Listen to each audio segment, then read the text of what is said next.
Here is the rewritten script, with the protagonist's gender changed to female and the name changed to Sophia, with all gender. Hey everyone, I'm Sophia Mitchell. I'm 36 years old, and for 8 agonizing years, my own father consistently told me there wasn't enough room for me and my 2 kids at the annual family beach vacation. It was a lie, and we all knew it. So I bought a dilapidated beachfront resort 2 hours down the coast, poured my entire life into rebuilding it, booked it solid for the summer, and when my father called to deliver that same tired excuse, I had the profound satisfaction of telling him, just like your house, Dad, mine's out of room. Before I walk you through the storm that followed, the explosive fallout that ripped my family to its foundations, and the slow, painful process of rebuilding it into something stronger, do me a small favor. Let me know where you're watching from in the comments below. It's a wild world, and it's always incredible to see how far our stories can reach. Okay, so to really get this, I need to take you back, not to the beginning of the 8 years, but to a specific moment about a year before that phone call. Picture it. A gray, drizzly Tuesday in March. I'm standing on what would eventually become the grand deck of my resort, Seaside Haven. But back then, it was just a skeleton of rotting wood, slick with rain.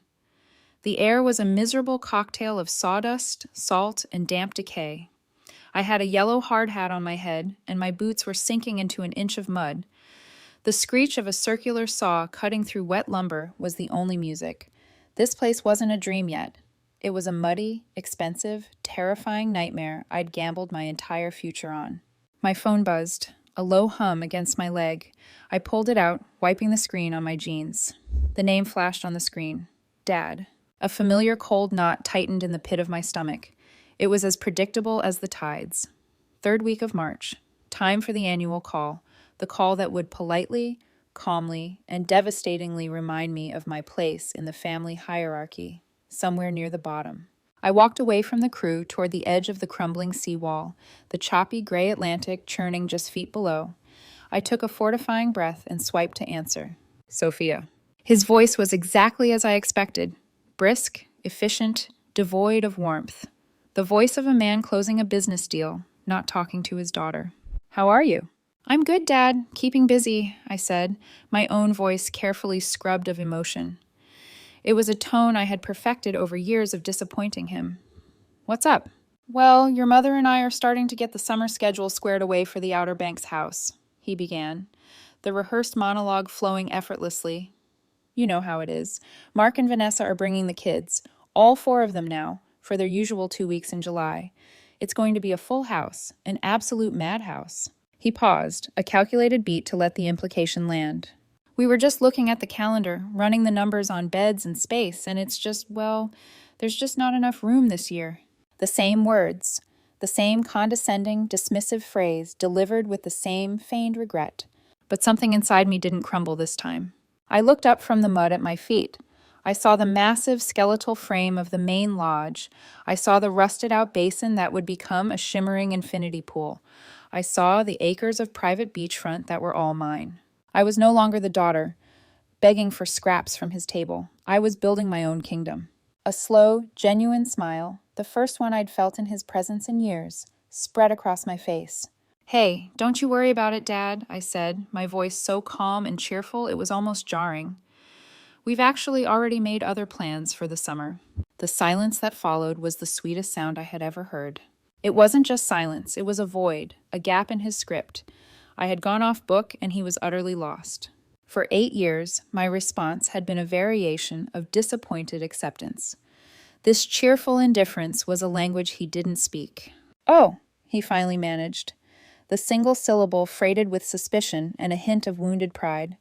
Other plans? What kind of other plans? I let out a small chuckle, the sound carried away by the sea wind. The best kind, I said. A world of meaning packed into those 3 words. Listen, I've got to run. The foreman is waving me over. Talk to you later. I hung up before he could formulate another question. The cold knot in my stomach wasn't just gone. It had been replaced by a roaring furnace. He had no idea what was coming. None of them did. But the curtain was about to go up on the final act, and I was holding the rope. To understand the sheer, unadulterated joy of that phone call, you need to understand the suffocating weight of the 8 years that preceded it. This was never about a missed vacation or a crowded beach house. It was a slow, methodical campaign of emotional erasure, orchestrated by my own father and silently co-signed by my mother and brother. The first cut was the deepest. It came in the chaotic aftermath of my divorce. I was 28, my life in shambles. My husband, Aaron, had traded me in for a more flexible model, his yoga instructor, and I was left to navigate the treacherous waters of single motherhood with a toddler, Lily, and a baby on the way. Ethan was born 2 months after Aaron left. My world wasn't just shaken, it had been leveled. And in that crater, where I needed my family's support to help me rebuild, they began to build a wall instead. The beach house was the symbol of our family, a rambling 4-bedroom house in the Outer Banks that had been passed down through my father's side for generations. It smelled of salt and old wood. The screen door to the deck had a specific squeak that was the soundtrack of every summer of my childhood. It was our sacred ground. That first summer after the divorce, I was still reeling, trying to figure out how to manage 2 kids under 2 and a fledgling business. The phone call from my dad felt almost reasonable. "Sophia, listen," he'd said, his voice laced with what I then mistook for concern. "With Mark and Vanessa's new baby, plus their other 2, the house is going to be a zoo. We just don't think it's the right environment for your kids right now. There just isn't the space for all the gear." I was hurt, but too exhausted to argue. I convinced myself it was a one-time thing. It wasn't. The next year, the excuse was slightly different, but the result was the same. The year after, the same. It became a new, cruel tradition. The moment it truly crystallized for me, the moment I understood this wasn't circumstantial, but intentional, happened on a Tuesday afternoon when Lily was 6. My home office was a chaotic mess of invoices, half-finished code, and baby toys. Lily came bursting in, her face a supernova of childish pride. She was clutching a piece of construction paper. "Mommy, look what I made," she announced, thrusting the drawing at me. It was a crayon masterpiece. A big yellow house with a lopsided roof sat next to a very blue ocean.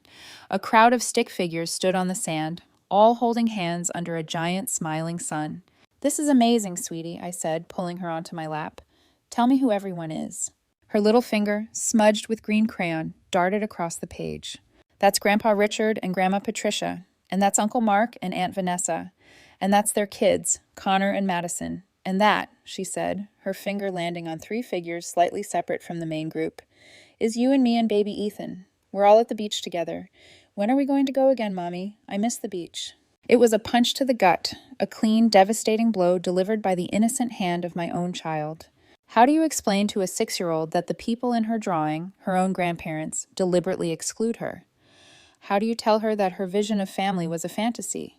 You can't. You find a way to lie that feels less like a lie and more like a shield. I hugged her tight, burying my face in her hair to hide the sudden sting in my eyes. "Oh, honey, I love this so much. I think it's the best drawing you've ever made," I said, my voice thicker than I wanted it to be. "You know, the beach house is really old. Grandpa has to do a lot of fixing up this year, so it's not safe for us to go.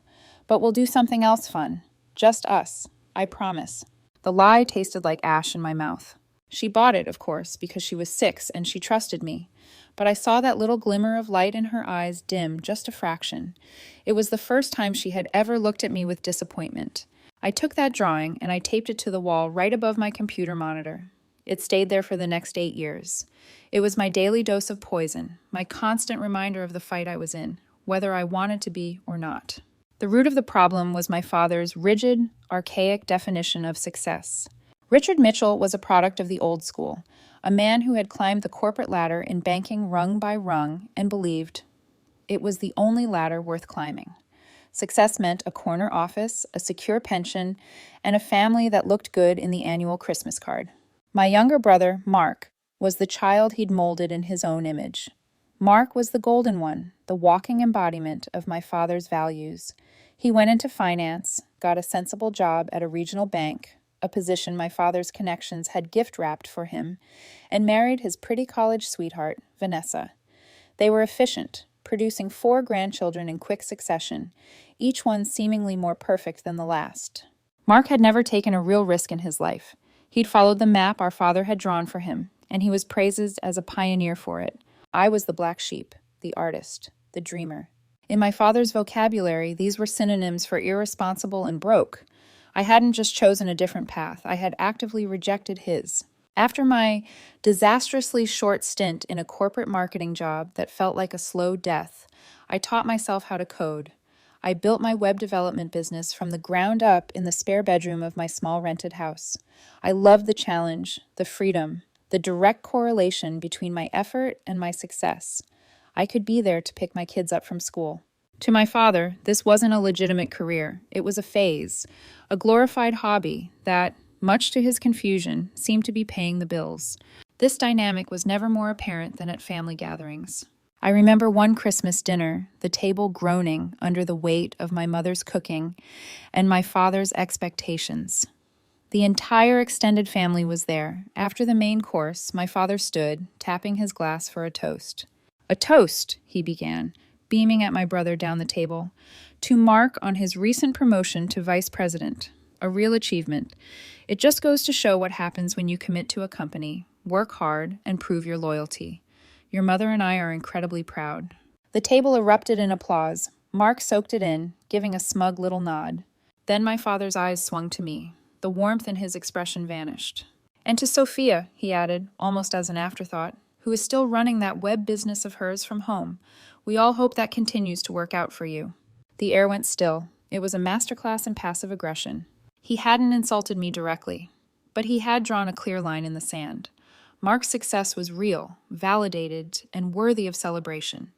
Mine was a flimsy, uncertain venture, worthy only of a tepid, dismissive hope. I could feel the uncomfortable shifting in seats, the pitying looks from my aunts. I just smiled, took a sip of wine, and let the familiar burn of humiliation settle in my stomach. My only lifeline in that sea of dysfunction was the extended family. My Uncle Robert, Dad's younger brother, was a history professor at the local university. He was a kind, gentle soul who valued knowledge and passion over stock portfolios. He and my Aunt Sarah saw me. They saw my struggle and my dedication. It was during a phone call with him that I learned the true depth of my father's resolve. I was complaining about the latest no-room excuse. "He's a stubborn man, Sophia," Robert said with a heavy sigh. "He's built this fortress around his idea of family, and he doesn't like anyone challenging the blueprints." "Has anyone ever tried?" I asked, a hint of desperation in my voice. "I did," he admitted quietly. "A couple years back. It was at their 35th anniversary party. I thought he might be in a good mood. I pulled him aside very discreetly, and I just said, 'Richard, don't you think it's been long enough? That girl and her kids, they deserve to be at the beach with the rest of us.' Sophia, I've never seen him turn so cold, so fast. He put his hand on my arm, but it wasn't a friendly gesture. It was a warning. He leaned in and said, 'That is my house, built with my money, my family. You would do well to remember that. And you'd also do well to remember who helped you with the down payment on your own house when you were a struggling academic.' He threw it right back in my face, Sophia. He used his generosity as a weapon to silence me. I never brought it up again." That story was a revelation. It explained everything. It wasn't just my dad. It was a system of control, maintained by financial leverage and sheer force of will. My other relatives, Aunt Elizabeth, Aunt Nancy, they weren't weak. They were trapped. They tried to compensate with separate outings and extra birthday gifts for Lily and Ethan, but these were just quiet acts of rebellion, never a full-blown revolution. The silent witness to all of this was Maria Gonzalez. She had been the Mitchell family's housekeeper for over 2 decades. She'd known me since I was a pimply teenager. She was a woman of few words but profound loyalty. She saw everything. The way my mother, Patricia, would gush over Mark's children while treating mine with a polite, sterile distance. The way my father's mood would darken the moment I walked into a room. My mother's crime wasn't cruelty. It was cowardice. Her silence was a constant ringing endorsement of my father's behavior. And every July, Maria would perform her own small act of defiance. My phone would buzz. It would be a picture message from a number I didn't have saved, but I knew it was her. A single high-resolution photo. My nieces and nephews burying each other in the sand. Mark and my father on the deck, beers in hand, laughing at some shared joke. The whole happy family, -3. There was never any text, just the image, a piece of irrefutable evidence, a reminder of the life I was supposed to be living. I kept every single one of those photos in a locked folder on my phone, a gallery of grievances. On the long nights when I was debugging code until my eyes burned, on the days when a client payment was late and I worried about making rent, I would open that folder. The sadness had long since curdled into something else. It was a cold, hard, diamond-like core of anger, and it became my fuel. Looking at those stolen moments, I made a silent vow, to my children, to myself. One day, I would build something of my own, something so grand, so undeniable, that it would cast a shadow over their cramped, four-bedroom world of exclusion, and everyone would see it. The tipping point, the moment the Cold War turned hot, wasn't a phone call or a secret text. It arrived in a cream-colored envelope with my name written in my mother's elegant calligraphy. You are cordially invited to celebrate the 62nd birthday of Richard Mitchell. A part of me wanted to burn it, to just ignore it and spare myself and my kids the inevitable discomfort. By now, Lily was 9 and Ethan was 7. They were old enough to understand condescension, even if they didn't have a word for it. They could feel the temperature drop when we entered a room. At family functions, they became my shadows, sticking close to my legs, their usual boisterous energy replaced by a watchful silence. But another part of me, the part that had been fueled by Maria's photos and Lily's crayon drawing, refused to surrender, refused to be erased. Hiding was a form of acceptance. Showing up was a form of defiance. Besides, I had an ace up my sleeve. For the first time in my life, I was coming to one of these events with news that even my father couldn't dismiss. My little computer hobby had just landed the biggest contract of its life, a multi-year, 7-figure deal to completely overhaul the digital infrastructure of a major tech corporation. It was validation in the form of a signed contract. It was success in the only language my father truly spoke, money. Maybe, just maybe, this would be the key that finally unlocked a sliver of his respect. It was a stupid hope, and I would pay for it. The party was at my parents' house. A sprawling, impeccably decorated colonial that always felt more like a showroom than a home. Every surface was polished. Every cushion was plumped. It was a house designed to be looked at, not lived in. We were late, a small act of defiance on my part. When I walked in, holding Lily's hand and Ethan's, the usual thing happened. The cheerful babble of conversation hit a momentary lull. A dozen heads turned. It was the silent, collective acknowledgement. Oh, look! The other daughter decided to show up. I ignored it, plastered a sociable smile on my face, and navigated my kids toward the long buffet table, a safe harbor in a sea of judgment. I got them plates of food, settled them in a corner with some of my kinder cousins, and began to work the room. My aunts and uncles were wonderful as always. They pulled me into warm hugs, asked about the kids, and listened with what felt like genuine interest when I told them about my work. They were my allies, but they were a minority party in this rigid two-party system. The moment came later in the evening, after the birthday cake had been served and my father had blown out his candles. I found myself standing in a small, powerful circle on the back patio, my father holding a glass of expensive scotch, Mark looking unbearably smug in a new blazer, and a couple of my dad's old cronies from the bank, all of them radiating an aura of complacent wealth. It was now or never. Actually, Dad, speaking of things going well, I began, pitching my voice to be casual but clear, I have some fantastic news on the work front. I took a steady breath. My company, Mitchell Web Solutions, just signed a huge contract. It's a 7-figure deal with a major tech firm out of Austin. We're going to be rebuilding their entire digital platform from the ground up. I said it with quiet confidence. I wasn't bragging. I was sharing. I was offering up my biggest professional triumph as a gift, a reason for him to finally be proud. I watched his face, searching for a flicker of surprise, a hint of a smile, even a grudging nod of approval. What I got was a blank stare. He took a slow, deliberate sip of his scotch, swirling the amber liquid in his glass. He looked me up and down, a flicker of something, disdain, pity, in his eyes. A contract, he said, the words clipped and dismissive. That's nice, Sophia, a good bit of temporary money. He turned to his friends, a small, knowing smile on his lips. Maybe now she can use that to finally start thinking about a real career, something with a proper benefits package, a 401k, stability, something that lasts. The patio suddenly felt 20 degrees colder.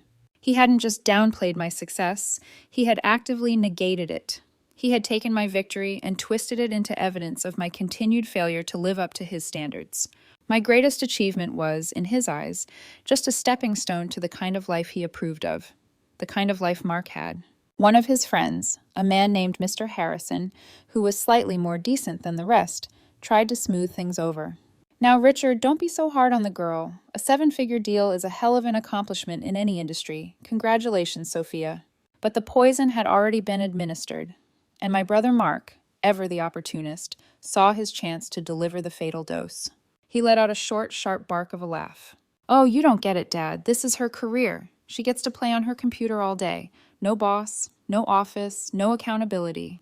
He looked directly at me then, and his eyes were glinting with a malice that was shocking in its intensity. Honestly, maybe if you had a real job, Sophia, you could afford to take your kids on a real vacation instead of begging for a spot at the beach house every damn year. There it was. The unspoken truth, the foundation of our family's dysfunction, dragged out into the open and weaponized under the patio lights. He had used my deepest hurt as a punchline. My blood ran hot, then cold. My entire body went rigid. I could feel the dozens of pairs of eyes on me, the sudden, suffocating silence of the party guests who had overheard. I wanted to launch myself at him. I wanted to wipe that smug, cruel smirk right off his face. I wanted to scream at my father for creating this monster, for fostering this rivalry, for pitting his 2 children against each other their entire lives. But then a small movement at the edge of my vision caught my eye. It was Lily and Ethan, standing in the doorway that led from the dining room to the patio. They had come looking for me, and they had heard everything. Lily's lower lip was trembling. Ethan's face was a mask of pale confusion. They didn't understand the words, but they understood the tone. They understood the cruelty. The sight of their faces was like a bucket of ice water on my rage.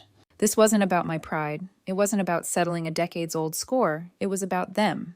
My white-hot anger cooled, compressed, and hardened into something far more dangerous, a diamond-sharp, unshakable resolve. I didn't say a word to Mark or my father.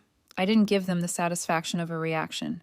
I simply held my brother's gaze for a long, cold moment. It was a look that promised nothing and everything. Then I turned my back on them, walked over to my children, and gently took their hands. "Come on, guys," I said softly, my voice miraculously steady. "Party's over. Let's go home." As we walked through the crowded house toward the front door, I saw my Uncle Robert push through the crowd toward me, his face a storm of apology and anger on my behalf.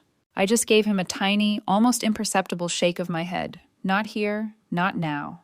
He stopped, understanding. The first 10 minutes of the car ride were dead silent. The only sound in the dark car was the rhythmic swish of the windshield wipers against a light drizzle and a single, heartbreaking sniffle from the back seat. I gripped the steering wheel so tightly my knuckles ached, my eyes fixed on the wet ribbon of road ahead. The scene replayed in my mind on a torturous loop. My father's dismissive wave of the hand, Mark's sneering voice, Lily's trembling lip. Finally, a small, quiet voice broke the silence. It was Ethan. "Mommy?" "Yeah, buddy," I said, my voice rough. "Why don't Grandpa and Uncle Mark like your job?" he asked, his voice wobbling with a 7-year-old's earnest confusion. "I think your job is cool. You made my video game website." And that was it. That was the pebble that started the avalanche. The innocent, simple question from my son, trying to make sense of the casual cruelty he had just witnessed, broke something deep inside me. Or maybe it fused something that had been broken for years. I signaled, pulled the car over onto the gravel shoulder of the dark, empty road, and put it in park. I killed the engine. The sudden, profound silence was a physical presence. I unbuckled my seatbelt and turned around, kneeling on the driver's seat to face them fully in the dim green glow of the dashboard lights. Their faces were pale and solemn. I took a deep, shuddering breath. "Listen to me, both of you," I said, and my voice was different. It was low, intense, and stripped of all uncertainty. "First of all, your job is the coolest job in the world, Ethan. Never forget that. And second, what Grandpa and Uncle Mark think of my job, of me, it doesn't matter anymore. They are wrong." I looked from Lily's tear-streaked face to Ethan's wide, worried eyes. I reached back and put a hand on each of their knees. "What does matter? The only thing that matters is that you two never, ever have to feel the way you feel right now. You will never be made to feel less than. You will never be made to feel like you don't belong. I paused. I needed them to hear me, all of me. I promise you, I said, and every word was a steel-forged vow in the cold, quiet car. This is the last time. This is the last time we will ever hope for an invitation to their party or a seat at their table. From this moment on, we are going to build our own table, and it is going to be bigger and better and more beautiful than anything they can imagine. And everyone who is kind and good will want a seat. They didn't understand the specifics, of course, but they understood the promise. They saw the fire that had been lit in my eyes. They felt the tectonic plates of our little family's world shift beneath them. The quiet, sad mom, who had just tried to absorb another blow, was gone. In her place was someone else, a woman with a plan. My father and brother thought they had won another battle. They had no idea they had just started a war they were completely unprepared to fight. That night, sleep was a foreign concept. After I tucked Lily and Ethan into bed, assuring them with a confidence I didn't entirely feel yet, I walked into my office. I didn't open a single client file. Instead, I opened a blank document on my screen. At the top, in bold, 72-point font, I typed 2 words: the plan. The raw humiliation of the party had acted as a crucible. It burned away years of accumulated self-doubt, of hoping for approval, of trying to fit into a box I was never designed for. The hurt was still there, but now it was a tool. It was high-octane fuel. I saw with blinding clarity that I could never win playing their game by their rules. I couldn't outmaneuver a banker in his own world, but I could create a new world entirely, a world so far outside their limited gray flannel imagination that they wouldn't even see it coming until it was fully built. The following year was a testament to the power of focused rage.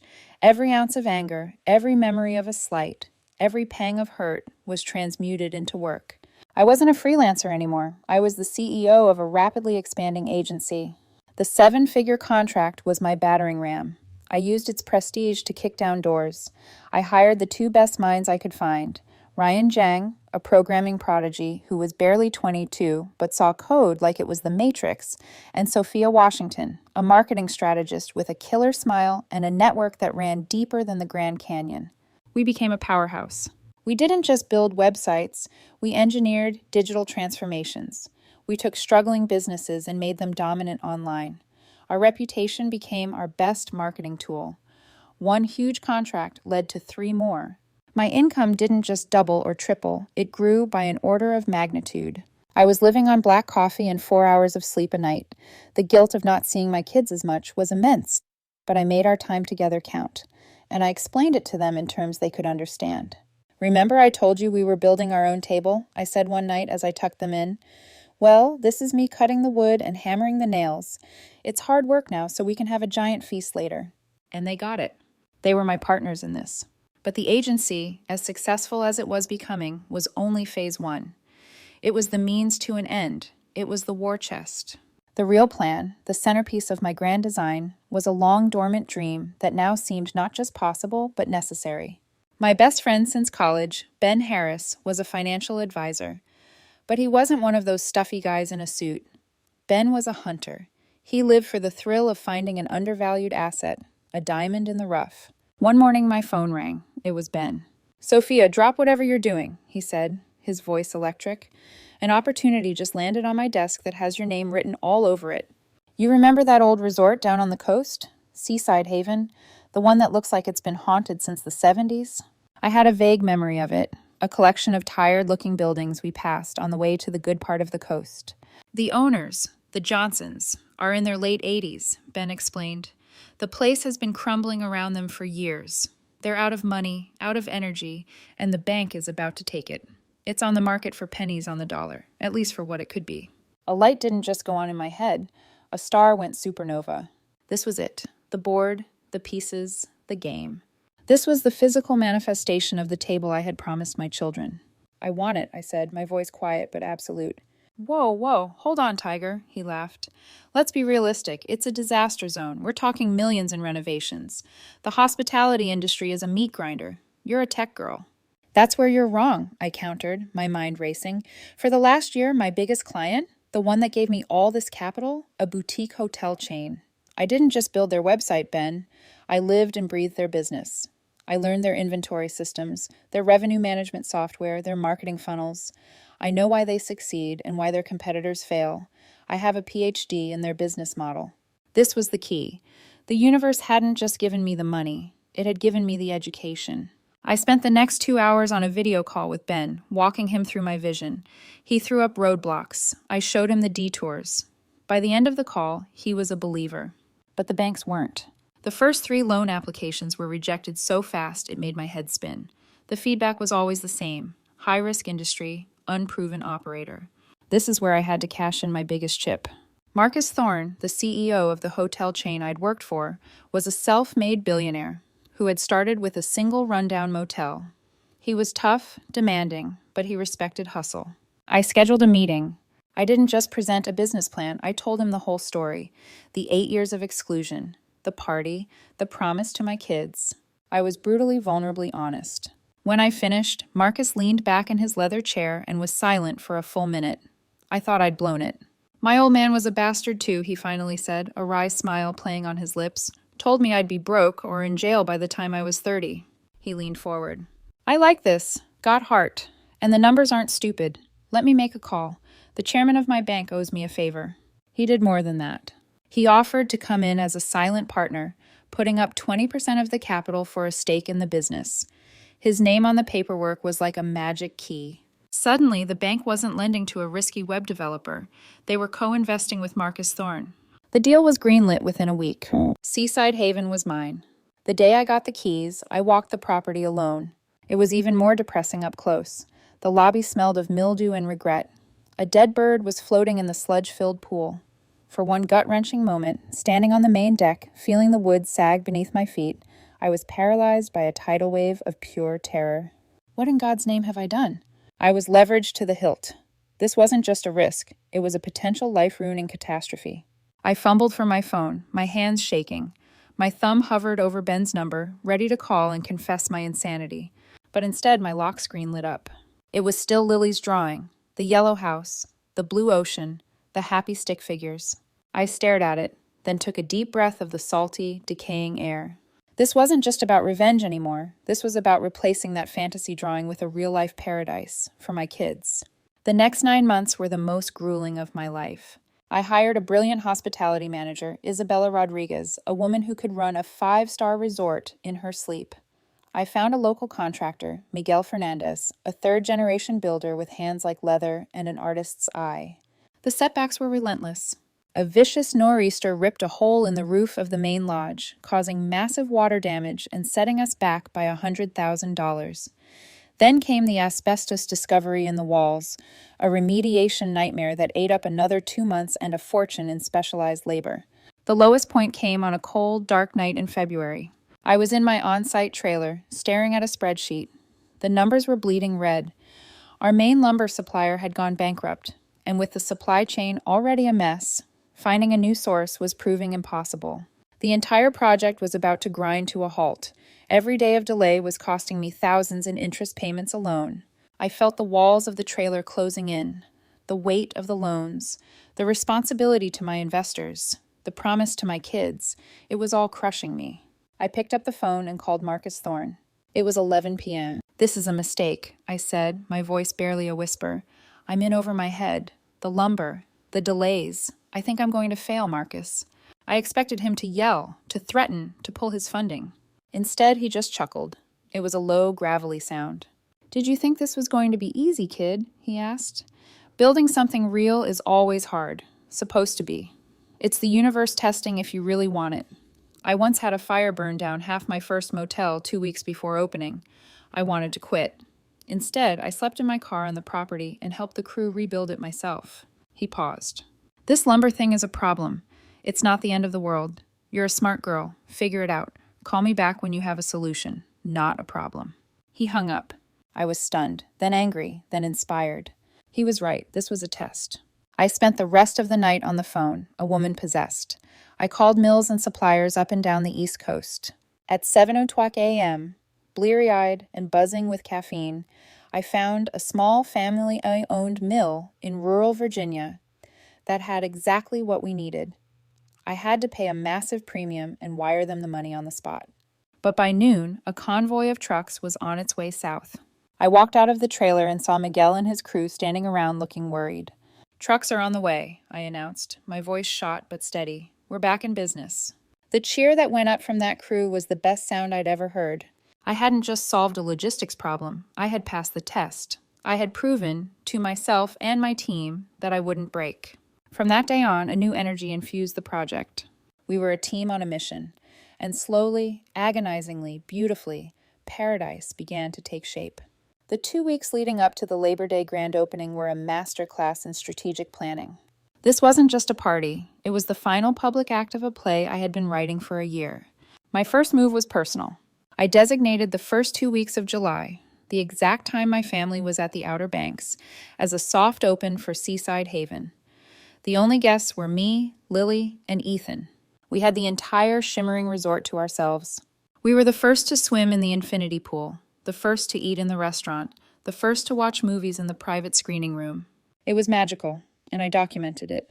Just a few carefully chosen photos on social media each day. The kids building a drip castle on our private beach, a shot of our 3 pairs of feet propped up on the deck railing against a spectacular sunset. The captions were always understated. A good day. Summer. The effect was exactly what I'd anticipated. The post became a source of intense curiosity among the extended family. Texts and DMs flooded in. "Sophia, where are you? That place is insane. Spill the beans. What's this secret spot?" I'd reply with nothing more than a cryptic emoji. The mystery was building. Then came the masterstroke. Using a sleek new software my agency had developed, I sent out a stunning digital invitation for a Mitchell family and friends Labor Day celebration. It was an all-expenses-paid weekend at the exclusive brand-new Seaside Haven Resort.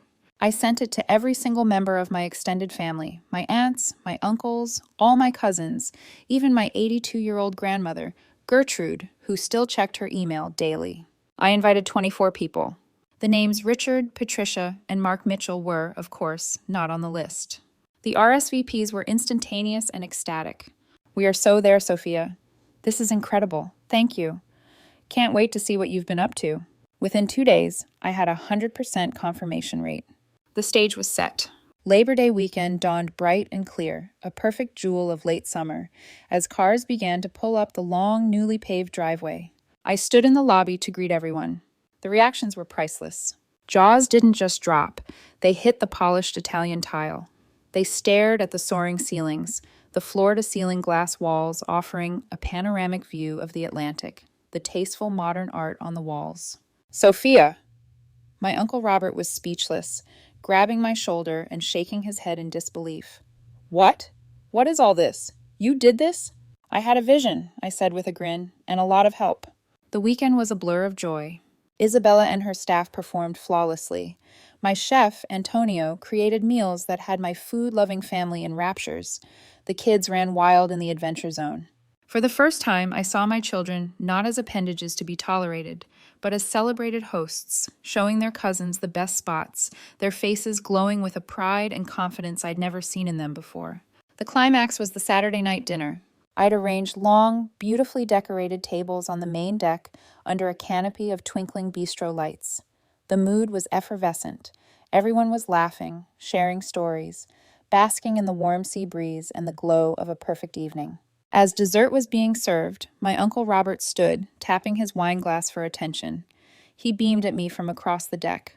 "I think I speak for everyone here," he began, his voice full of emotion, "when I say thank you, Sophia. What you have accomplished here is breathtaking. It's more than a resort. It's a statement. Your father must be absolutely bursting with pride." A ripple of agreement went through the crowd.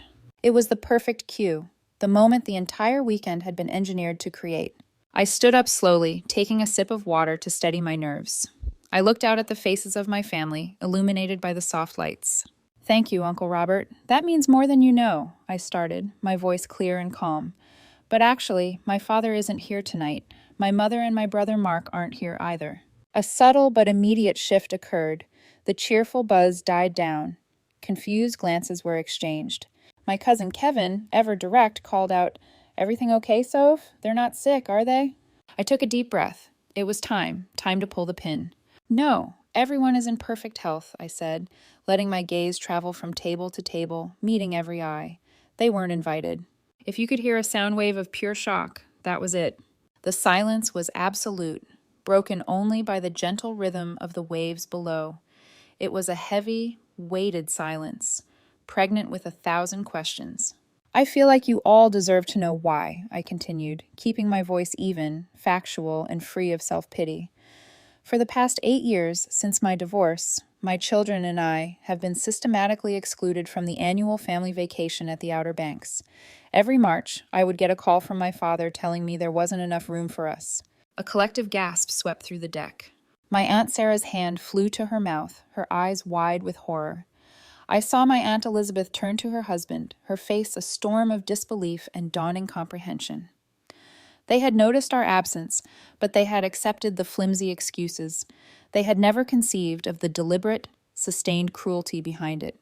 I built this place, I declared, my voice rising with a passion I no longer tried to contain, because I stood on a dark road a year ago and promised my crying children that they would never again be made to feel like they were second best. I built this to create a new center of gravity for our family, a place founded on inclusion, not exclusion. I paused, letting the words hang in the sea air. I built a place where there is always room. The spell was shattered. The ugly truth was out in the open, and it was undeniable. My Aunt Sarah was crying openly now. "Oh, Sophia, we had no idea. I'm so terribly sorry."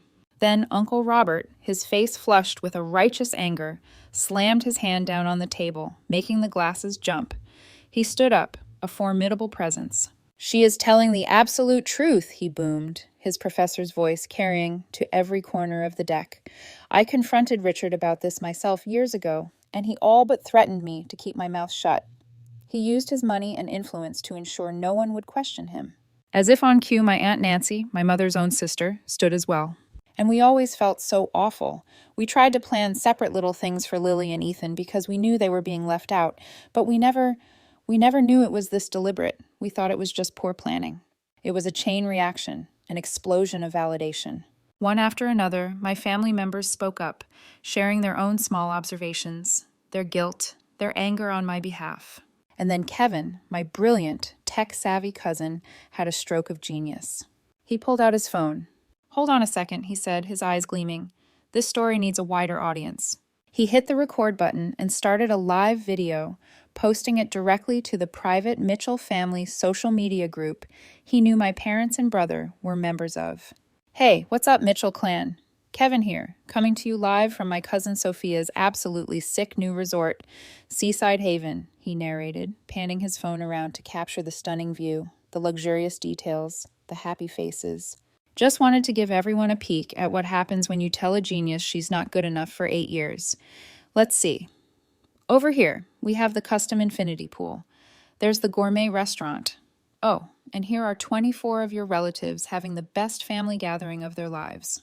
He swept the camera across the deck, capturing the nodding heads and supportive faces. "You might be asking yourselves, gee, who's missing from this picture?" Kevin continued, his voice dripping with theatrical sarcasm. "Well, let me help you with that. That would be Uncle Richard, Aunt Patricia, and my Golden Girl cousin Mark. And as we've all just learned tonight, that's because for 8 long years, they told the woman who built this paradise that their dinky 4-bedroom shack didn't have enough room for her and her 2 kids. So yeah, I guess you could say Sophia finally built a place big enough for the people who actually love her." He ended the video and hit post. A notification pinged on his phone almost instantly. Someone had seen it. The bomb had detonated, and we all sat together on that beautiful deck, a newly forged family, waiting for the inevitable shockwave to arrive. The fallout was not immediate. For about 10 minutes after Kevin's video went live, there was a strange, charged peace. It was the quiet after the lightning strike, before the thunder rolls in. We talked in low, serious tones, the festive atmosphere replaced by a sense of solemn solidarity. My family was processing, recalibrating 8 years of false information. Then my phone, which I had purposefully placed face down on the table, began to vibrate. It wasn't a single buzz. It was a continuous, frantic, angry tremor, as if a nest of hornets had been disturbed. It vibrated across the polished wood of the table. I didn't even glance at it. I calmly picked it up, silenced it, and put it in my pocket. Tonight was about the people who had shown up, not the ones who had cast me out. I spent the next 2 hours talking, truly talking, with my aunts, uncles, and cousins. Stories were shared. Apologies were made for not seeing the truth sooner, and a new respect was forged in the fire of that revelation. It was cathartic and deeply healing. It wasn't until after midnight, when the last of the guests had retired to their luxurious rooms, and I was alone in the quiet of my private owner's suite overlooking the dark ocean, that I finally dared to look at my phone. It was a digital crime scene. 34 missed calls, a dozen from my father, nearly 20 from my mother, a handful from Mark. The long scrolling thread of unread text messages from Mark, each one escalating in fury and panic. They started with disbelief. What the hell was that video? Moved to accusations. You are a manipulative snake trying to turn the family against us. And ended with pathetic rage. You think you're some big shot now? You're still nothing. And the voicemails. I steeled myself and listened to one from my mother. It was exactly what I expected. A tempest of performative tears and wounded narcissism. Sophia, how could you? She wailed, her voice thick with self-pity. How could you be so cruel to do this to your own mother and father? We've always loved you, and this is how you repay us. By humiliating us in front of the entire family? You have to fix this. You need to call me right now and apologize. There it was. Not a single word of introspection, not a hint of, maybe we were wrong. It was all about her feelings, her image, her inconvenience. It was the voice of a woman who had been a silent accomplice to 8 years of cruelty and was now shocked that her victim had finally learned to speak. I deleted all her voicemails without listening to the rest. Then the phone rang in my hand. It was my father.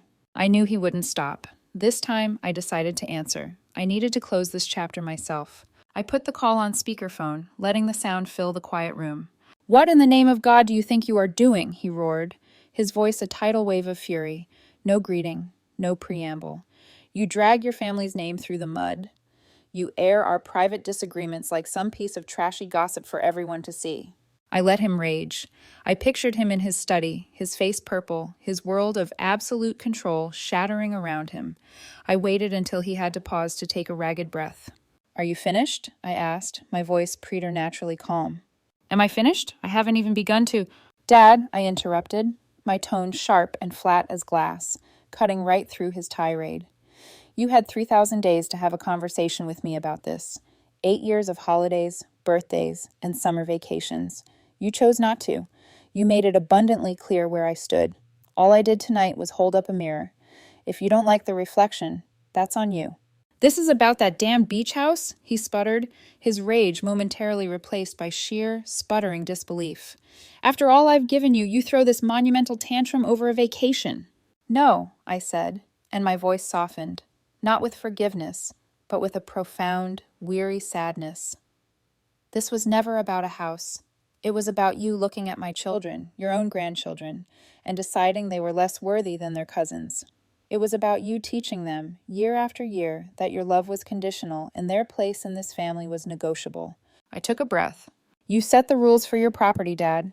I finally just learned to accept them. This is my property now, and I'm the one who makes the rules here. I let the silence stretch, letting him absorb the full weight of that statement. I could hear his labored breathing, the sound of a man who had been punched in the soul. And then I delivered the final, clean, killing blow. The line that was the culmination of a year of planning and a decade of pain. Dad, for 8 years, you told me there wasn't enough room at your house. I'm just calling to tell you, there's not enough room at my resort. I ended the call. Then I blocked his number. Then my mother's. Then Mark's. A profound, deep, and liberating sense of peace washed over me. It was done. The next morning, as the family checked out, the New World Order was clear. They weren't just thanking me for a nice weekend. They were pledging allegiance. Hugs were longer. Eye contact was more direct. This is the new tradition, Sophia, my Aunt Elizabeth declared, kissing me on the cheek. Forget Dad's stuffy, judgmental dinners. We're Team Sophia now. The ultimate proof came that November. My mother, using a new email address I hadn't yet blocked, sent a breezy, gaslighting invitation for Thanksgiving dinner, pretending the entire Labor Day weekend had never happened. It was a desperate, last-ditch power play to restore the old hierarchy. I countered it with a simple email of my own. Thanksgiving feast at Seaside Haven. All family and friends welcome. The kitchen is planning something spectacular. Please RSVP so we can get a head count. It was a rout. The family voted with their RSVPs. All 24 of them chose me. I later heard from a cousin that my parents' Thanksgiving consisted of the two of them and Mark. A silent, miserable family of 5 eating a turkey in a cavernous dining room set for 30. The sight of those 25 empty chairs, the crushing weight of that profound silence, that, I suspect, was the real event that broke my father. It wasn't a public humiliation. It was a quiet, devastating abandonment.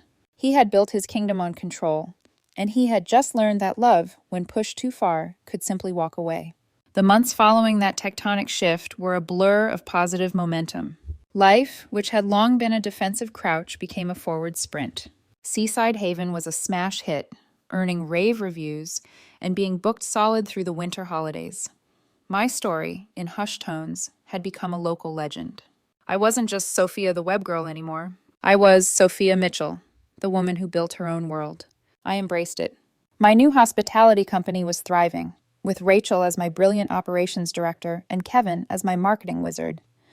We acquired our second property, a beautiful rustic lodge in the Blue Ridge Mountains that was in need of a little love. I was creating jobs, creating opportunities, creating a legacy based on the very principles my father had scorned. And creativity, Rekimajui's collaboration. Lily and Ethan were like different children.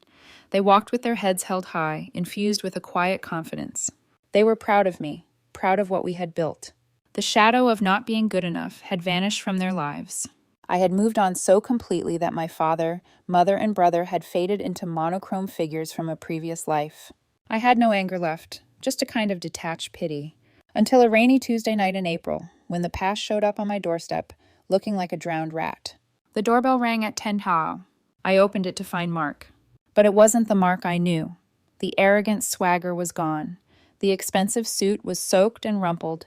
His face, under the porch light, was pale, slick with rain, and hollowed out with a desperation so raw it was startling. "Mark?" I was genuinely shocked. "What are you doing here?" Sophia, I need to talk to you," he stammered, his eyes refusing to meet mine. Every vengeful instinct in my body screamed at me to slam the door in his face, to give him a taste of the rejection he had so freely dished out for years. But the man shivering on my porch wasn't the golden child. He was just a broken human being. With a sigh that seemed to carry the weight of years, I stepped aside. "Get in." He shuffled awkwardly into my foyer, dripping a puddle onto the polished hardwood. "What do you want, Mark?" I asked, my voice flat, my arms crossed over my chest. He finally summoned the courage to look at me, and his eyes were swimming in a shame so profound it was almost difficult to witness. "I got fired," he whispered, the words barely audible. "They did a big round of corporate restructuring at the bank. My whole department was eliminated." I didn't say anything. I just waited. "It's a house of cards, Sophia," he continued, his voice cracking, the confession tumbling out of him in a torrent of misery. "It's all falling apart. Vanessa's talking about taking the kids and moving back in with her parents. The debt? My God, the debt." He sank onto the small bench by the door, burying his face in his trembling hands. "Dad co-signed the mortgage, but we have a second mortgage I never told him about. We have tens of thousands in credit card debt just from trying to keep up appearances. The cars, the vacations, the clothes. It's all a lie. I'm going to lose everything, Sophia. The house, my family, everything." I waited for the surge of satisfaction, the sweet taste of schadenfreude. But it never came. Watching my brother, my lifelong tormentor, completely fall apart didn't feel like a victory. It just felt sad. He was a prisoner of the same system that had tried to crush me, only he had been living in the gilded cage. "I need money," he choked out, his voice muffled. "I know I have no right to ask, but I have nowhere else to go. Dad won't help. He says this is my mess, that I failed him by not keeping the family together." The irony was a physical blow. The golden child, damned for failing to do his father's bidding. I went to the kitchen, poured a glass of water, and brought it back to him. He took it with a shaking hand. "I'm not giving you any money, Mark," I said, my voice quiet but firm. He looked up, his face crumbling. "Oh, God, of course." "But," I said, pulling a chair from the dining room and sitting down across from him, "I will help you." He stared at me, his expression a mixture of confusion and disbelief. "Here's what's going to happen," I said, my tone shifting into the CEO mode he had always mocked. Tomorrow morning at 9 a.m., you will be at my kitchen table. You will bring your resume, your termination letter, every bank statement, every credit card bill, every loan document. You will bring every single piece of paper that defines this mess you've made. I leaned forward slightly. We're going to lay it all out, and we are going to make a real, painful, honest-to-God budget, and then we are going to make a plan. He was speechless, just shaking his head slowly in wonder. I'm going to help you find a job, I went on, but it won't be a fancy VP title. It will be a real job, probably for less money, where you will have to prove your worth from day one. I have contacts, people who respect work ethic, not family connections. You will start at the bottom. You will have to swallow your pride. I paused. The question is, are you capable of that? Tears were now streaming freely down his face. He could only nod. Why? He finally whispered, his voice barely audible. After everything, after how horrible I've been to you your entire life, why would you do this? I looked at my broken brother, and the answer came easily. It wasn't about forgiveness, not yet. It was about something bigger. Because my children and your children are cousins, I said, and they deserve a future where their parents aren't at war. And because I'm not him, Mark, I'm not Dad. I don't keep a ledger of grievances. I build things. And right now, you, more than anyone, need to be rebuilt. That long, rainy night was the first day of the rest of our lives. It was the beginning of something new, something fragile, but something real. In the painful process of dismantling his financial life, Mark finally dismantled his ego. He apologized. And for the first time, I believed him. A few weeks later, I established an educational trust, managed by Uncle Robert, for all the Mitchell grandchildren. It was my final declaration of independence from my father's philosophy. Our family's legacy would no longer be about control. It would be about opportunity. 2 years flew by. Life settled into a new, healthier rhythm. My hospitality company now managed 4 properties. Mark, humbled and hardworking, was thriving in his new, less glamorous career. He was a better man for it. He and Vanessa had found their way back to each other, their relationship rebuilt on a foundation of honesty instead of image. The old beach house in the Outer Banks was sold to a family from Ohio. It was just a house now, its power to hurt us, gone for good. The final, quiet moment of reconciliation came on a warm afternoon in late summer, at a party for my father's 67th birthday. It was held, at my mother's gentle but firm request, at Seaside Haven. My father was a different man. The years of quiet isolation from the family he had once ruled had eroded his bluster. He was quieter, slower, his eyes holding a permanent sadness. He had lost his throne, and in doing so, had perhaps found a piece of his soul. He sought me out late in the day. We stood together on the main deck, the same deck where I had taken his life-altering phone call, and watched the sun dip below the horizon. "This place you've built," he said, his voice raspy, his gaze fixed on the endless ocean. "Solid, Sophia. It's built to last." It wasn't the apology I had once craved, but it was something more valuable. It was respect. It was acknowledgement. It was peace. "Thanks, Dad," I said quietly. My gift to him that day was a large framed photograph. It showed all 6 of his grandchildren, my 2 and Mark's 4, laughing and building a sandcastle together on the beach in front of the resort, a new memory replacing the ones that had been stolen. On a small brass plaque at the bottom, I had a single sentence engraved. Not the words of a victor, but the words of a builder. "Where there is love, there is always room." He looked at that picture for a long time, his hand resting on the frame. And for the first time in my 40 years on this earth, I saw tears in my father's eyes. He didn't wipe them away. He just nodded. A silent surrender, a quiet beginning. Standing there, surrounded by the beautiful, messy, resilient family we had become, I realized my journey was never really about proving my father wrong. It was about proving to myself that I was right.